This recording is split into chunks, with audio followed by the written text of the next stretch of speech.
हमारे देश में 4 से 5 करोड़ कोर्ट केसेस पेंडिंग है, लेकिन अभी कुछ दिनों पहले आपको शायद याद ना हो, सुप्रीम कोर्ट ने एक वर्डिक्ट जारी की थी कि अगर आप फ्लैट्स में रहते हैं और कबूतरों को दाना डालते हैं, उन्हें फीड करते हैं, और अगर आपके नीचे वाले फ्लैट को उस चीज से उसी से कुछ परेशानी है, तो आपको वो दाना डालना बंद करना होगा या कुछ ऐसा इंतजाम करना होगा कि उसे परेशानी न हो। हमारे देश में कोर्ट को इतना समय है।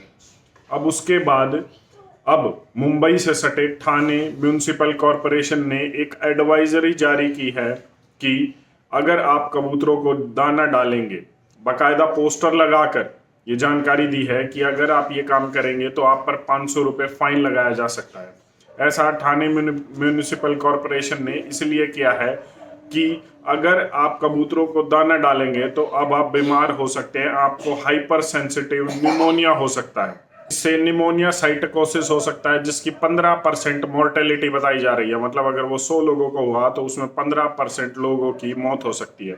हिस्टोप्लाज्मोसिस हो सकता है, एक फंगल इन्फेक्शन हो सकता है। ये होगा जो कबूतर अगर फर या कोई भी चीज अपनी जो ड्रॉपिंग्स होती हैं, अगर वो आपके शरीर में चली जाए। एक रिसर्च में सामने आया है कि जो लोग इनको पालते हैं उनके लंग्स में ये ऑलरेडी होते हैं, और जिन लोगों के लंग्स कमजोर हैं, फेफड़े कमजोर हैं, किसी फेफड़े की कोई भी उन्हें बीमारी है, तो उनके लिए इसका खतरा और भी ज्यादा बढ़ जाता है। मैं आपको बता दूं कि हर चीज में आइसोलेट किया जा रहा है, हर चीज से दूर किया जा रहा है।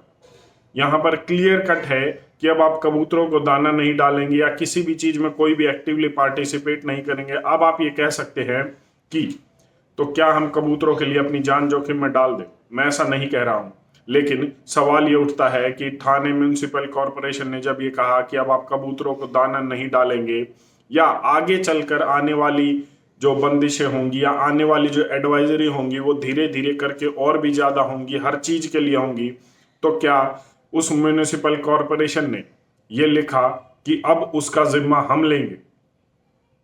नहीं, ऐसा कुछ एडवाइजरी में नहीं लिखा गया कि अब जो दाना डाला जाएगा वो किस तरीके से डाला जाएगा।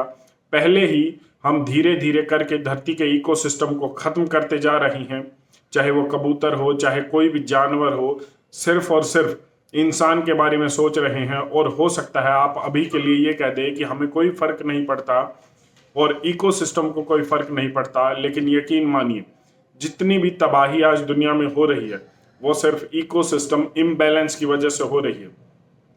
तो ठाणे म्यूनिसिपल कॉरपोरेशन ने अगर ये बोल दिया कि आप फीड नहीं करेंगे, आप पर 500 रुपये फाइन लगाया जाएगा, तो लोगों को तो वैसे ही डर हो गया। आपने एक एडवाइजरी जारी कर दी है कि इससे मौत हो सकती है, बीमारी हो सकती है। ठीक है, लोग आपकी बात मान लेंगे या बीमारी की वजह से या डर की वजह से, लेकिन उनको फीड कौन करेगा? कल को आप ऐसा ही कुछ गाय के लिए भी बोल देंगे और जानवरों के लिए भी बोल देंगे, तो क्या उन्हें इसी तरीके से मरने के लिए छोड़ दिया जाएगा? इसकी जिम्मेवारी कौन लेगा? सवाल ये उठता है। और क्या ये सवाल नहीं उठना चाहिए? क्या इसकी जिम्मेदारी किसी की नहीं होनी चाहिए? क्योंकि अगर हम धीरे धीरे ऐसे ही इकोसिस्टम जो है बर्बाद करते गए, खत्म करते गए, तो क्या इंसानों का रहना इस धरती पर संभव हो पाएगा? ऐसा कुछ नहीं होने वाला।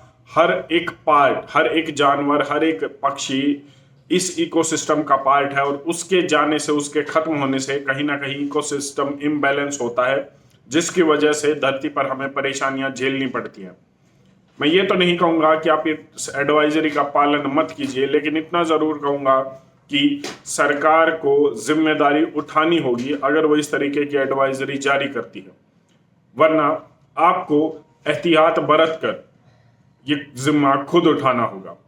अब ये हमारे ऊपर है कि हम इन दोनों में से कौन सी चीज को चुनते हैं। धन्यवाद। जय